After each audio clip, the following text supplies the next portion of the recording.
தொகுதி வரை கேட்டு எடப்பாடியை பிரஷர் பண்ற ஐடியா பிஜேபிக்கு இருக்கா? அது மாதிரிலாம் ப்ரெஷர் பண்ணா 80 தொகுதியெல்லாம் ப்ரெஷர் பண்ணா எடப்பாடி வந்து பாஜக கூட்டணி விட்டே போயிடுவார். அதிகபட்சமா 25 கொடுக்கறதா தான் ஒரு முடிவு பண்ணிருக்கதா சொல்றாங்க. போனா அவர் என்ன சொல்றாரு, உங்களுக்கு அதிகமா தொகுதி கொடுக்க திமுக அணி வெற்றி பெற இடங்கள் அதிகமா போயிட்டே இருக்கும். அதனால நான் கொடுக்கறதுக்கு ரெடியா இருக்கேன். லாஸ்ட் டைம் நாங்க 18% ஓட்டு வாங்கிட்டோம். சோ ரஃப்லி ஈக்குவல் பார்ட்டியா இருக்கும் அப்படிங்கிற மாதிரி ஒரு விஷயத்த திரும்ப இன்சிஸ்ட் பண்ணிட்டே இருக்கிறாங்க.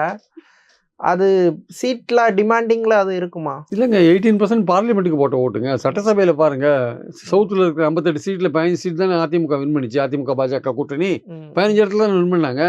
அதனால அங்கே இதாக இருக்காங்க. அது தவிர வந்து இவங்க பலவீனம், அதிமுக பலவீனமாக இருக்கிறது ஒரு விஷயமா இருந்தால் கூட, அவங்க பலவீனமாக இருந்தால் கூட விட்டு கொடுக்க ரெடியா இல்லை.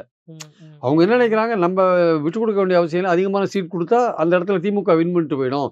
அதாவது ஸ்ட்ரைக்கிங் இது இருக்குல்ல, அந்த ஸ்ட்ரைக் ரேட் இருக்குல்ல, அந்த ஸ்ட்ரைக் ரேட் இப்போ காங்கிரஸ் அதிகமான இடம் கொடுத்தா அந்த இடத்துல அதிமுக வின் பண்ணுன்ற மாதிரி, பாஜகவுக்கு அதிகமான இடம் கொடுத்தா அந்த இடத்துல திமுக வின் பண்ணுன்ற ஒரு விஷயம் வரும்போது, 2 முக்கியமான கட்சி, கூட்டணிக்கு தலைமை தாங்க 2 முக்கியமான கட்சிகளும் அவங்களுக்கு கொடுக்குற இடத்த வந்து ரெஸ்ட்ரிக்ட் பண்ணுறாங்க, கட்டுப்படுத்துறாங்க. அது திமுக 25 இடம் கொடுத்ததுன்னா காங்கிரஸுக்கு, இவங்களும் அதுக்கு மேலே கொடுக்குற மாதிரி ஐடியா இல்லை. அவர் 50 இடம் கேட்கலாம், 60 இடம் கேட்கலாம். அப்போ அவங்க என்ன சொல்கிறாங்க, ஓபிஎஸ் தினகரன்லாம் இப்போ இந்த கூட்டணியில் கிடையாது. நீங்கள் வந்து எதுக்கு வந்து அந்த அவங்க பேரை வச்சு நீங்கள் லாஸ்ட் டைம் ஓட்டு வாங்கினீங்க, இப்போ அவங்க இல்லை, நீங்கள் அந்த ஓட்டை வாங்கினதை வச்சு பார்லிமெண்ட் ஓட்டை வச்சு எப்படி கேட்குறீங்க நீங்கள் அப்படின்னு ஒரு விஷயத்தை கிளப்புறாங்க. அவங்க உங்ககிட்ட இல்லையே, அப்போ அந்த ஓட்டு உங்களுக்கு வராது, அதை வச்சு நீங்கள் சீட் கேட்க முடியாதுன்னு ஒரு விஷயத்த இபிஎஸ் தரப்பில் வைக்கிறாங்க ஆக்சுவலாக வந்து.